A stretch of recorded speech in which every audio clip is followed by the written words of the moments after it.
All right, welcome back, friends, citizens of the Do Our Things Nation, to another episode of the Do Our Things podcast. I'm Jay Teague, leadership trainer, speaker, adventure coach, founder of the Do Hard Things Nation, and I would love to welcome you to another episode of the Do Our Things podcast. In this episode, I have the fabulous Stephanie Costello back on for a second time. How are you doing, Stephanie? I'm amazing. How are you? Well, we're doing great. I'm doing great. And today we're going to talk about the four horsemen. You said the four horsemen of relationships? Of the apocalypse. Of the apocalypse. That's it. In regards to your relationship. So you're not going to want to miss out on this fantastic conversation. Could be incredibly helpful. Stephanie is a wealth of knowledge when it comes to relationships. And so I'm excited to have you here. Before we get into today's conversation, though, make sure you smash that subscribe button so you're notified of future episodes. We're on all podcast platforms. We're on YouTube. So find your favorite platform, subscribe. And if you do me a favor, please take a moment, go over to Apple iTunes. They're like the gold standard when it comes to reviews. And leave us a review. It goes a long way to with tweaking the algorithm. So when people are searching for a variety of topics, this podcast will come up. And I know that we're dropping gold over here that can change someone's life. So if you do that for me, I would really appreciate it. And share it with a couple of your friends. There's no doubt, especially today's episode, that you're someone out there that could benefit from what we talk about today. So take a screenshot, share it with two of your friends, and I would greatly appreciate it. And if you get some feedback or nugget, we'd love to hear from you. Stephanie and I both are on social media. Mm-hmm. I'm going to have all of her contact information in the show notes. But if you've gained something that was of value, because sometimes it feels like we have these conversations, and I know that we're serving people, but we don't always get to hear all the stories. And every now and then the story will come like, man, I recorded that a year ago. Why didn't you tell me that, sooner? It just makes us feel good. And we like to know if there's topics that you want us to talk about. We're here. We're here to serve you. So just communicate with us and let us know how we're doing. This episode is sponsored by Lions Guide. Lions Guide is a growth agency. And we feel that everyone is a leader, and leaders can be better. And that's what the Lions Guide does. And being the one in charge can be incredibly overwhelming. And without the right support, you might feel like you're hardly keeping up. You might be struggling to staff, retain, maximize your team. And you can find yourself overwhelmed rather than confident with a peace of mind. But it doesn't have to be that way. Lions Guide has helped leaders like you gain confidence, accomplish more, and earn the personal freedom you sought to achieve. And with their online academy, group coaching, one-on-one coaching, and organizational workshops, we can help you solve your leadership challenges so you can increase your bottom line, have more peace of mind. Go to www.lionsguide.com. And this episode is also brought to you by UARD, the University of Applied Research and Development, where we're helping veterans obtain their bachelor or master's degree in emergency management. Study abroad in New Zealand, utilizing your GI Bill benefits or other veteran affairs benefits. It's a VA-approved school, and you can go to New Zealand for up to 10 days, up to 3 months. A lot of this is distance learning. It's a non-traditional style of education. And the goal is for the veteran to get their degree in less than a year, either their bachelor or their master's. So if you would like to check that out, you can go to www.uard.university. You can also go to Do Hard Things Nation page, and there's a tab there that talks about, it says Do Hard Things Down Under, so you can check that out. And while you're there, go grab yourself an awesome Goal Crusher shirt like I'm wearing today, or a hat or a patch or a hoodie, or all the other awesome stuff that we have over there. You need some running shorts. We got the Ranger panties over there ready to go. We got the Do Hard Things flag on them. So go grab yourself a set of those. So, all right. So that's all the housekeeping stuff. So let me introduce you to Stephanie. Stephanie has over 13 years experience in the mental health field, working with individuals and ranging from 6 to 50 years old. She emphasizes her work in the military and first responder community. Yeah. She's been trained. She went to school in criminal justice, human services, and psychology. And she has learned the essential skills to relationship building. And she's the wonderful mother of 3 beautiful children. And every time I see her on the social media, she's out climbing a mountain somewhere. So she's active, and she's out there getting after it and promoting health and wellness, and just in the spirit of Do Hard Things. She's a wonderful contributor here. So welcome back, Stephanie. Did I miss anything in your bio? No, that was great. My favorite t-shirt of yours is Do Epic Shit. Yeah, I love that one. Yeah. Angie was wearing that one on the last episode. She wears that one quite a bit. So yeah, it's a good one. Definitely my favorite. You can't do epic shit with basic people, so level up your squad and get out there and get after it. Yes, like, an epic shit is being above tree line in 70-mile-an-hour wind gusts when your gear is literally just growing icicles because it's so cold and frozen. And then you get under tree line and you're like, that was epic. Sounds like you have some firsthand experience with that. Absolutely, I do. So what's been new since the last time you were on? Yeah, great question. Started my master's degree in couple and family therapy, and it has just driven my passion for relationships that much further with this knowledge and experience. It's interesting. I have been telling people I do not recommend going to get a degree in therapy, a master's degree in therapy, unless you're ready for therapy on steroids. Just kidding. I do recommend it, but it is a lot of work, but it's good. Good deal. So what is the end state with this particular degree? What do you plan on doing? Yeah, so local to where I live in New Hampshire, we've got the White Mountains, and we've got lakes, the ocean, and the mountains all in one tiny little state. And people drive from like Rhode Island just to come to do a mountain or two in a weekend and go home. And so there's not, what I'm finding is, and through my research, there's no specific therapeutic guided peer-driven program local to me where there's that adventure piece to it, where it's not discriminatory towards disabled bodies, and it's being guided by a trained therapist, but a trained therapist that also has experience personally, professionally, right, and has lived it, not just read it from a book. Yeah, I love the fact. I mean, that's where I'm steering my coaching and the things that I'm doing is it's the adventure piece and getting people disconnected from their day-to-day life, having an experience, because I think that the lessons that you teach while you're out there, you can tie it into the adventure that you're having 100%. and it's memorable, Yes. as opposed to trying to catch someone's attention on a quick meeting or on a Zoom, and then they leave your office and then they're back into their whirlwind of a day and they don't remember half what you said. Yeah. I do a lot of talking about intimacy, and there's different types of intimacy. There's emotional intimacy, intellectual intimacy, experiential intimacy, spiritual intimacy, physical, non-sexual, and then sexual intimacy. And so, there's aside from if you're not with your romantic partner, right, there's those other intimacies we have in all various types of relationships. And nature there's so much metaphorical connection to what nature can provide us in our day-to-day lives, that getting disconnected from all the distractions and all the notifications and allowing your monkey brain just to have a break and not be bombarded by so much content and information. It goes like crazy amount of time. That little bit of healing in nature brings people so far in their emotional development. It's quite fascinating to watch. Yeah, the internet and the advent of all this technology has been amazing. However, it's been like drinking water from a garden hose. From a fire hose. Yeah. In regards to the amount of information. And I feel like we are inundated with so many options and so much information now that I certainly feel confused and overwhelmed, and there's just a plethora of options. And I think people are really struggling with that. And I hearken back to the times. I sound like an old man, especially toward the end of my military career. It was like, well, before cell phones and the internet, you could be out there with your platoon all day and never get it, because now it's like you got to drop everything to answer a call or answer an email or ding, ding, ding, like all of these different things that are vying for your attention. And it's challenging. It's hugely challenging, and that's it actually brings in the 4 Horsemen of the Apocalypse, which is not something I came up with. It's from the Gottmans, and the Gottman Institute does a lot.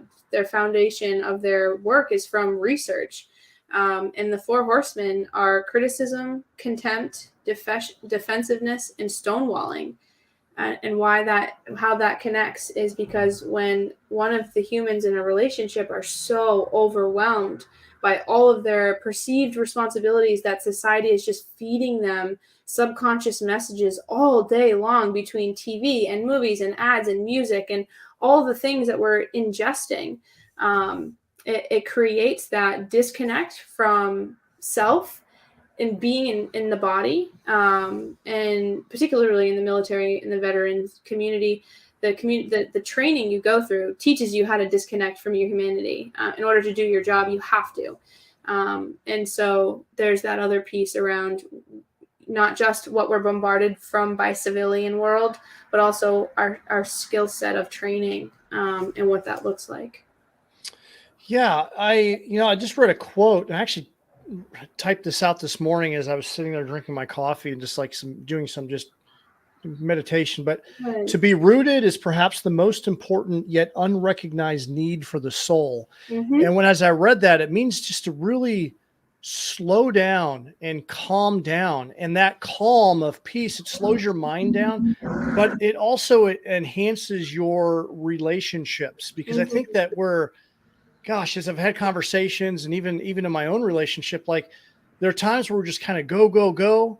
And then I catch myself, we'll be sitting down, like finally we sit down and then we're both picking up our phones and scrolling. And I'm like, what am I doing right now? Like I need to be connected now in the moment. So I'll be like, hey babe, let's put our cell phones down and just kind of hang out and connect for a little bit. And or let's go for a walk. Let's get connected. Because it just becomes a habit. You're doing it all day. And when you sit down to actually relax, it's like, okay, I'm gonna grab my phone, we get caught back up. And it's like your life is right there in front of you. The most important people are not on your Facebook, they're in your living room.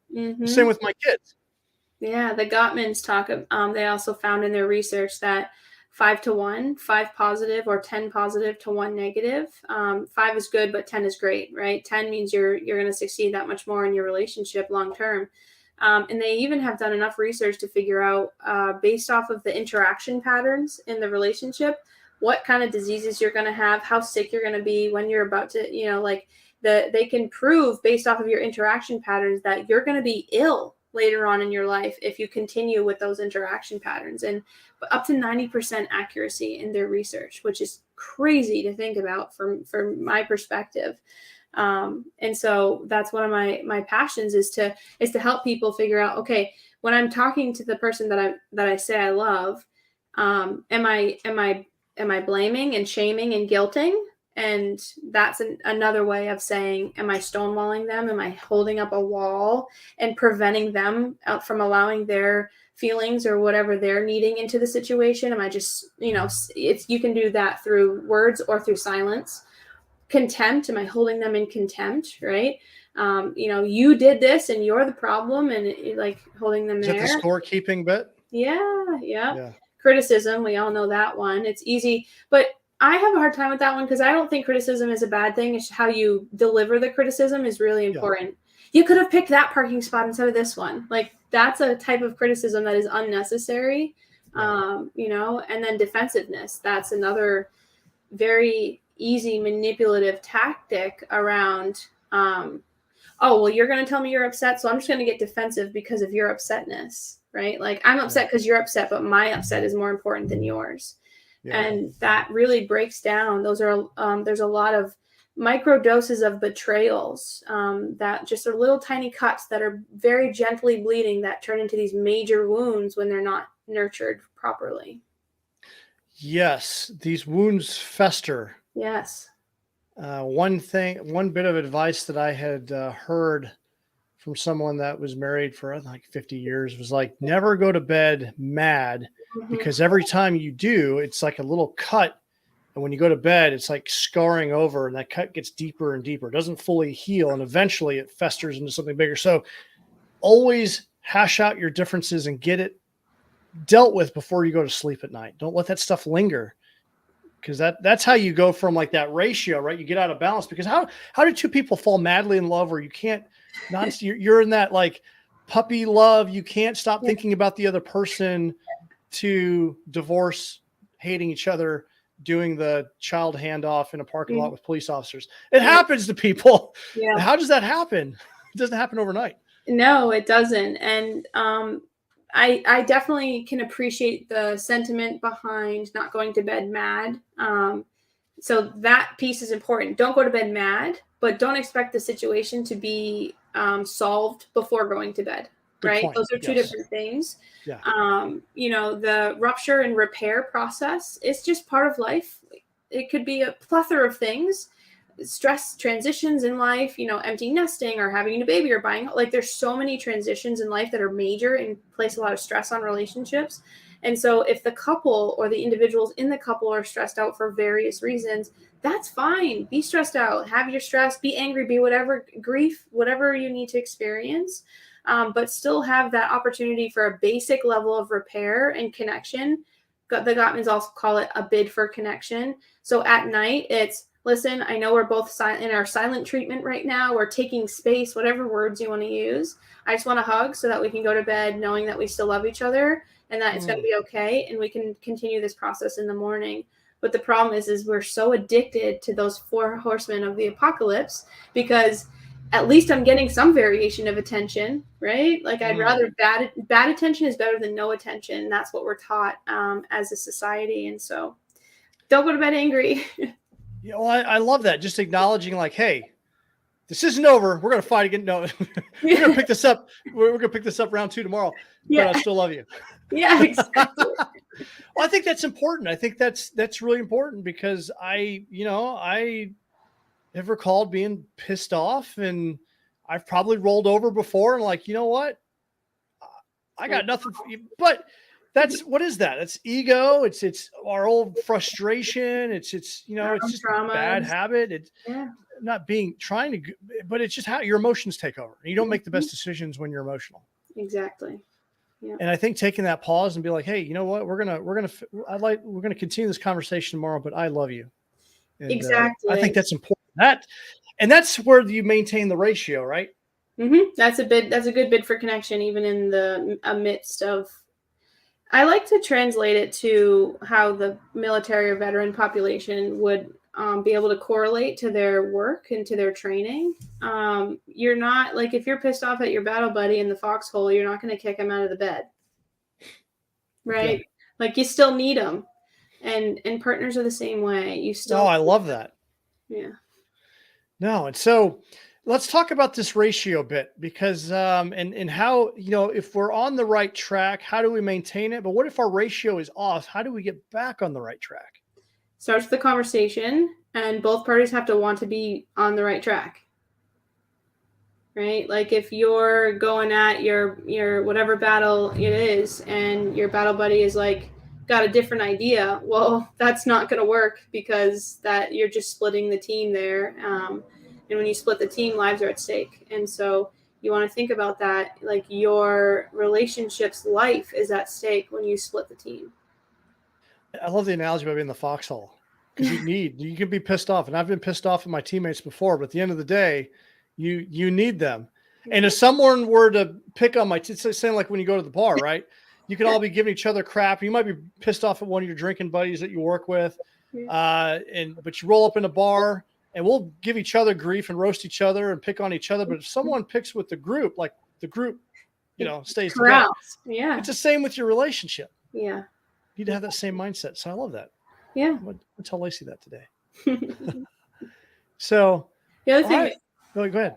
I was going to say the other thing I wanted to also kind of share in my experience with military and the veteran community and the first responder community is a little bit about the training. And the reason why I think this is important to share is because every time I do share it, it's interesting, especially the veterans in the room that are now first responders, which is very common. There are two different styles of war for sure. But when I share this, they have this like visceral, like, holy, what is going on kind of reaction. And one of the things that's important to know about the training that military and veteran first responders, military and first responders go through is that humanity piece. I kind of tapped into it earlier. It's when you're trained to constantly be in your head and out of your body in order to remain safe. That's where the 4 horsemen of the apocalypse show up so rapidly, especially when you're a trained investigator or interrogator, right? Those are jobs that your line of questioning is very specific and intentional. And oftentimes I see that in the therapy room or in the coaching room. I mean, with couples who are wanting to connect but don't know how to have that bid for connection. And so the number one resource to having that bid for connection is getting into your body and learning how to do that safely so that you can still continue to do the job that you're doing, and not put your own life at risk at work.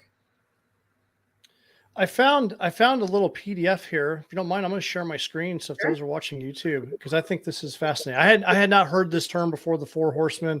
So this one's coined the 4 horsemen in their antidotes. And I think this would be very helpful if we could walk people through this. So for those that are listening, we'll do as much as we can to explain it. But if you're, we'll have this on YouTube so you can actually watch it as well. So can you see my screen there? One second, I'll make mine bigger. Yes. Yep. Okay, cool. All right. So the 4 horsemen here are behaviors that escalate conflict and damage relationship. Like you said, it's criticism, defensive-ness, contempt, and stonewalling. Mm-hmm. So if we could, I like, because they've identified it and then the antidote for each one. So the criticism, it says dealing with problems through harsh, blaming, or hurtful expressions of judgment or disapproval. Focus is on perceived personal flaws rather than changeable behaviors, often met with defensiveness. For example, the kitchen is a mess. You're a slob. How does that happen? Because that doesn't happen on your first date, right? And how many times do you probably hear that as a military person? You're such a slob. I think Lacey may have told me that this morning. No, she didn't tell me that. Yeah. Yeah, and the antidotes, it's the I feels and the I wants. I don't necessarily. I see. I was going ahead at the defensiveness. I saw the word should. I saw the word should not or shouldn't. I can make it bigger. That's perfect. And seeing the should nots is like the shoulda, woulda, coulda. Like those are empty words that don't hold any weight. And so when you are trying to express yourself, you want to get clear on what you want and what you want for the person and what you want for the relationship. Oftentimes what happens in relationships is the person who's trying to get clear on what they want, they'll say, well, I want this for you. And it's like, okay, great. Now in wanting that for them, what do you want in return? What do you want for yourself? And oftentimes they'll wait for especially the people pleasers. They'll meet the other person's needs in hopes their needs will be met in return. That's not how this works. And that's where criticism comes from. I feel frustrated. I value clean dishes. I value a clean sink. This is something that I need to have in my living space. Can we please respect this? Right? That's very specific and selfish in a healthy way. Selfishness is not a dirty word. So getting clear on what you want is vital to the success of your relationship. Yeah, I love that. And because I've had lots of conversations about the people pleasing topic and people that come at it, they don't mean to be that way. And they don't really mean to hurt the other person, but that lack of communication, the lack of, this is what I value. This is what's important to me. Can you respect that boundary? Mm-hmm. Because they're trying to make everyone happy because they love everybody. Exactly. So I love that. Oh, go ahead. They want to be happy themselves too, but oftentimes they're too fearful or afraid to say what they want because they don't want to be rejected. Yes. So the antidote here is as instead of saying this kitchen is a mess, you're such a slob, replace with I feel, I value. The example here is I feel frustrated when dirty dishes are left in the sink. Could you please do the dishes tonight? Or how you said, I value a clean kitchen. Could you please help me keep this a clean area? And where the key part in that example is the dishes tonight. If you've agreed to do the dishes tonight, 5 out of 1, 5 times you better be doing the dishes that night. One time you slack off or you had another responsibility that you had to compromise the dishes with, fair. But keep your word. Say what you mean what you say, do what you say you're going to do. And I think you hit there's a word that you used, agree, an agreement versus having an expectation, coming to an agreement. And I love that. And the tip here, I think this is important too. Save the discussion for an appropriate time. Yes. When, and I think that's kind of. No? Okay, go ahead. If you're standing next to your, deceased parent's casket, it's probably not the right time to pick up a conversation about dishes. But the thing that I find in relationships is the relationship is always put on the back burner, and the people in the relationship always put their values on the back burner, and that's how people get so many years into their relationship and then they become miserable because they're just so used to putting, the kids got sick and the house needs renovation, and there's always these reasons for why things aren't being discussed, excuses, in my opinion. And so yes, save it for the appropriate time. And this is where it's different for every relationship. You were talking about your meditation time this morning, right? If that's your non-negotiable, non-interrupted time that's been discussed and everyone in the house has agreed to that, coming to talk to you about the dishes at that point would be a disrespect to your value and your request. So no, that's not the right time. As soon as that time is over and you don't have anything else after that, absolutely. Hey, I am frustrated with this. Can we have a conversation? And if you can't have a conversation when it's requested, which is reasonable and understandable, 5 out of 1, right? Sometimes you maybe 2 out of 3. Sometimes you do have to just put your whatever you have aside to give to the other person, but don't do that so much so that it's self-deprecating. But yeah, I forget the other point that I was at, but making sure that you're requesting what you're needing. Oh, and if you can't do it in that moment, give a time and when you will commit to that. Or if you can't today because you have back-to-back calls, but I can at this time tonight, let's have that.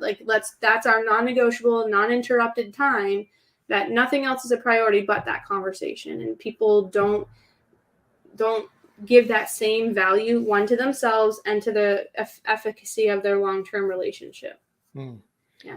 Yeah. Respect. You got me all fired up, man. Yeah. No, I love it. This is good. All right, we'll move on to defensiveness. All right, defensiveness.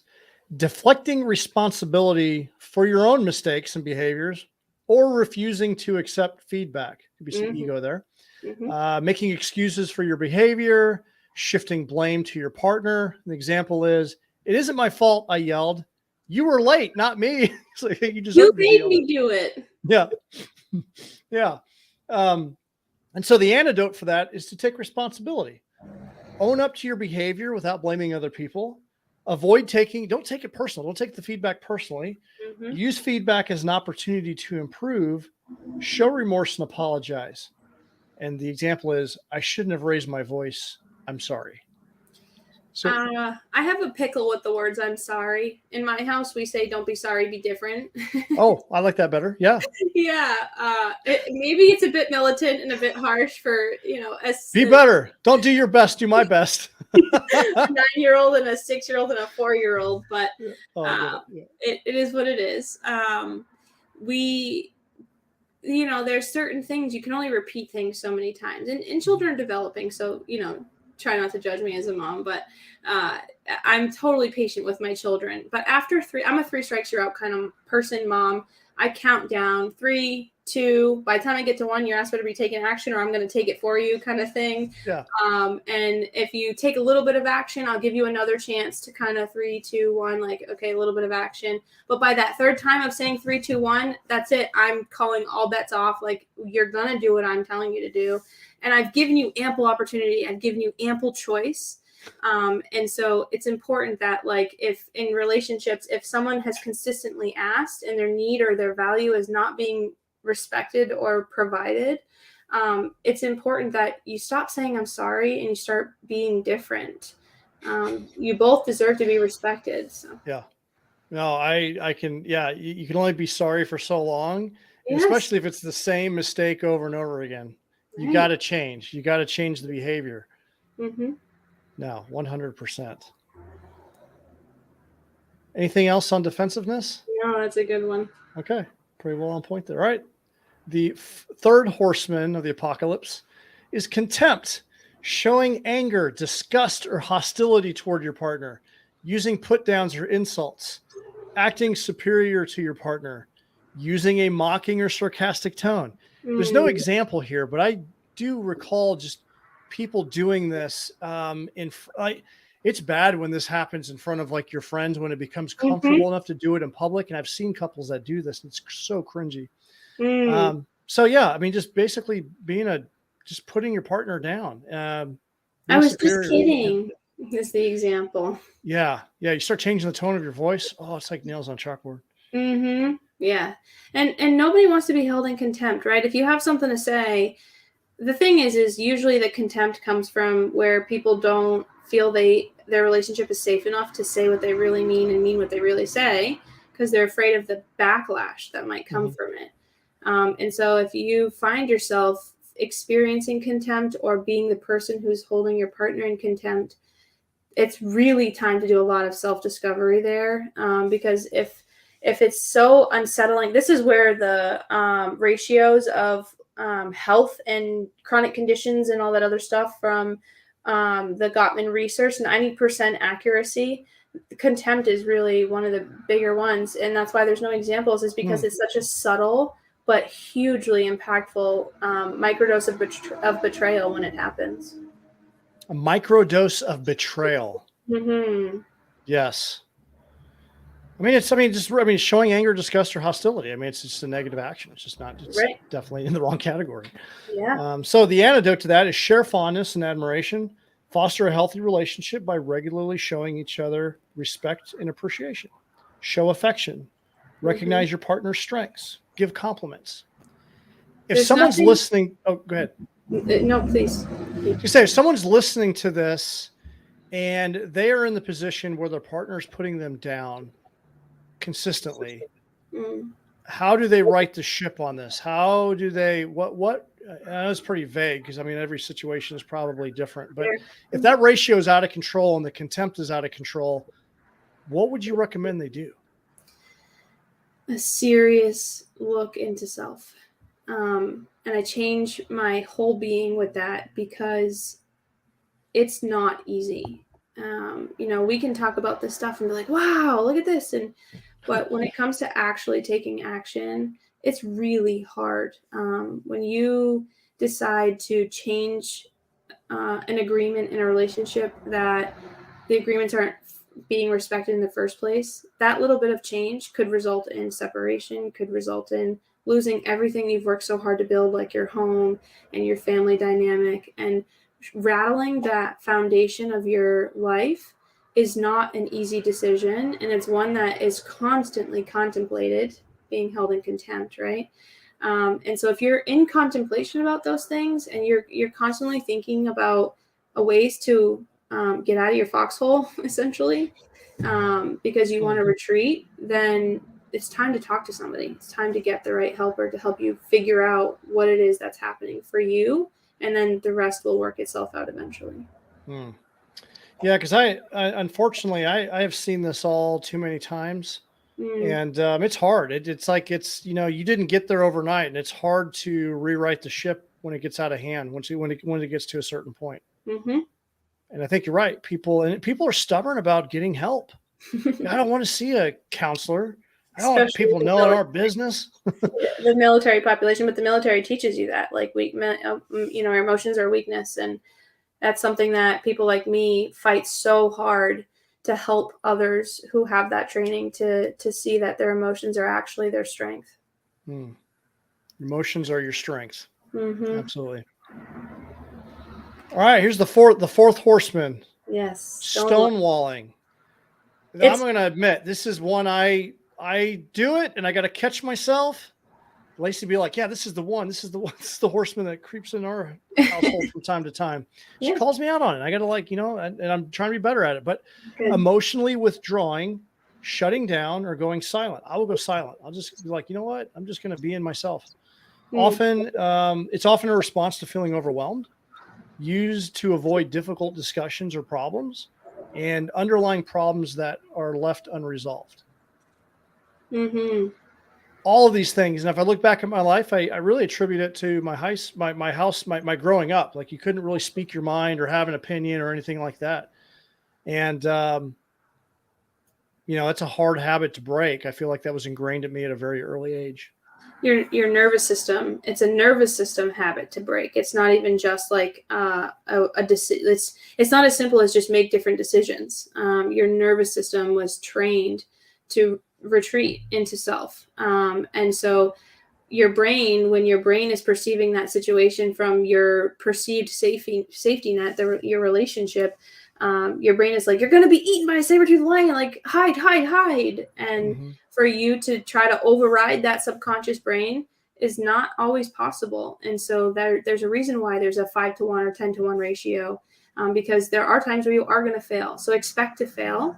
Don't plan for the worst and hope for the best, though, because then you're constantly planning for the worst, and your hope is just being undermined by what you're planning for. So yeah, give yourself some. It says use self-soothing tools as a antidote, but give yourself some grace.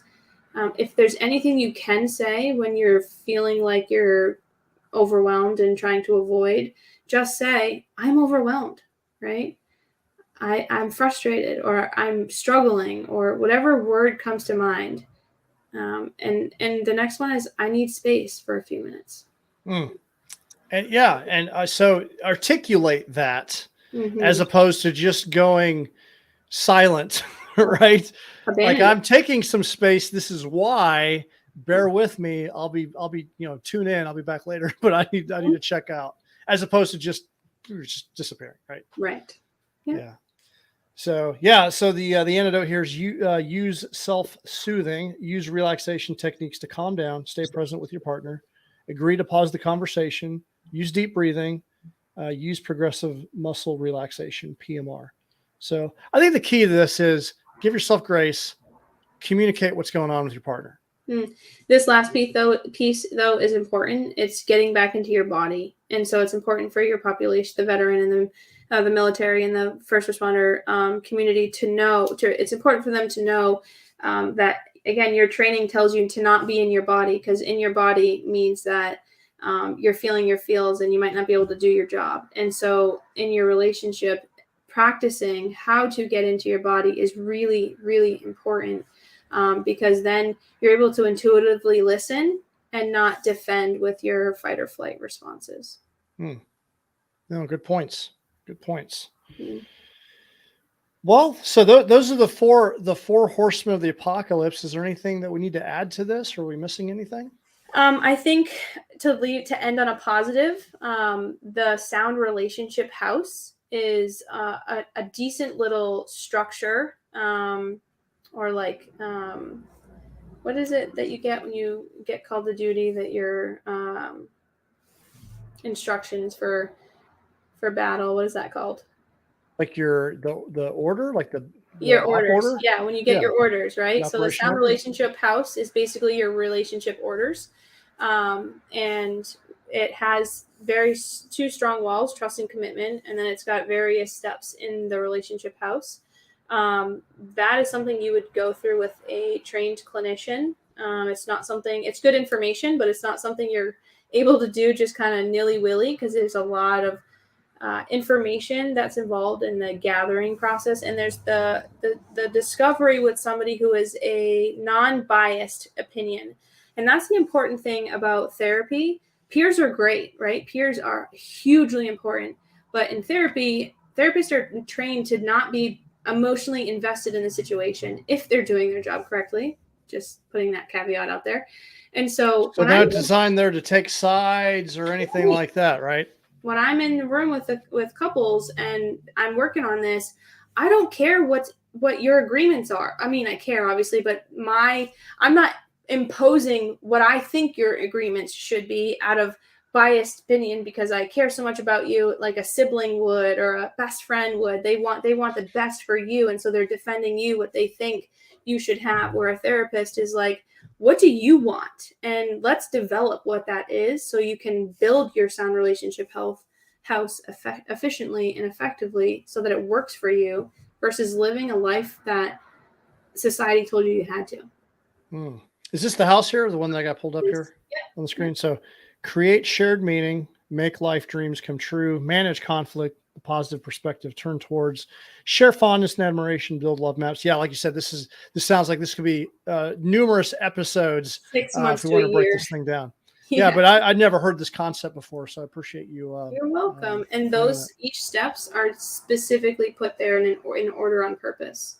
You can't get to one without starting at another. And this is something that you do, correct? I'm currently in the process of being Gottman certified, level 1 certified. They have different levels. So my hope after graduating college is to continue that process and get certified. But working with couples in general, yes, this is very much couples and families is my jam. I'm considered the crazy one in the therapeutic world, but I'm cool with that. That's awesome. It's definitely needed. I know there's a lot of families out there that are challenged, right? This is, being in a relationship is tough. Having a family is tough, and there's going to be challenges. And sometimes you need that, you need that outside perspective with some training and some, good stuff that can really help you, articulate these things, help you navigate these challenges. I think the important piece too is when, especially with the fragileness of the first responder and military community, having somebody that has experience or personal experience, not just somebody who's read it from a book, is also important because they can understand your training and your experiences and what's going on in your brain, so that they can then translate it to your civilian spouse if your spouse is a civilian. So I agree. I think, you can, and that goes with anything. There's a lot of theory and textbooks are great, but being able to relate and have some form of commonality, because especially in therapy and coaching, like you need to have that trust building. Like this person's walked a mile in my shoes. And I'm going to go to say this, and from a therapy perspective in the military, that's been a challenge because we have a lot of these clinicians that have never served. Right. And that's been a challenge for a lot of, service members. Like, well, this person doesn't know what I've been through. How are they going to tell me about, X, Y, or Z? And that, so I think real world experience is valid. Absolutely. And so, and without going into a lot of detail, you have had your share of experiences to help, training and experiences to help you. I wanted to be a cop as a kid. And so I was in this program for 6 years, and you get taught, you go through the ringer. At least the programs I went through. I went through a program that the cops themselves were telling me, if you can survive 1 week of this program, you can easily survive 13 weeks of the true academy. Went on to get my associate's degree in criminal justice, did my internship, and was just decided that it wasn't a battle I was willing to pick with the world. With that said, I have a lot of military people in my life and around my life, and I serve them in ways that are unique, that most civilians can't serve because they just don't get it. And it's interesting, really quick story. I'm in a class with all my other students that are in internship, and I recently saved a Marine's life, homicidal and suicidal ideation. And so we had to go through the entire works. And so I was debriefing about that in my meeting, and these other clinicians have no idea and just don't get it because they've not been in the community at all. And so I was explaining to them that I felt completely safe in the room, and they didn't understand why. They're like, how did you feel safe if you were struggling with, how to process it after? Because afterwards I was like, download, oh man, what just happened? Like, you kind of go through this process. And I explained to them that in my training, you're taught that your life is above all else if someone is a threat to yours. And they didn't get that. And it was interesting to see their faces like, I'm a therapist, you're a therapist saying this? Like, oh no, they're like, these very soft, kind, gentle people, which I'm soft and kind, but also have training that, I truly do understand, especially also having PTSD myself. So, yeah. Well, I'm glad that you're doing this work. I really appreciate it. And, you are you're the relationship coach for the Do Hard Things Nation. So if anyone here is listening, reach out to Stephanie if you need some help in that department. She can give you some tools in the right direction. That's why you're back here again. Yeah, I want to say my last thing is thank you for trusting me to be a part of this journey because I don't take that lightly. I'm grateful for my freedoms, and I am very aware of why I have those freedoms. So thank you for your time and your service. And I'm excited to be able to have this conversation with you. No, tremendous honor. So we thank you for taking the time to be here. Is there anything else that you want to highlight before we bounce out of here? No, that is it. I think this was a rock solid podcast. I'm going to definitely earmark this one and recommend this one because I'd never heard the Four Horsemen before. And I really like the identifying and then coming over with a technique to help you battle that. And so, like I said, if you need more help with that, Stephanie is here. Just contact her. Her contact information is in the show notes. She can help you out with that. And Stephanie, we appreciate you being here. Yes. Thank you for having me. All right. For everyone out there, keep doing hard things.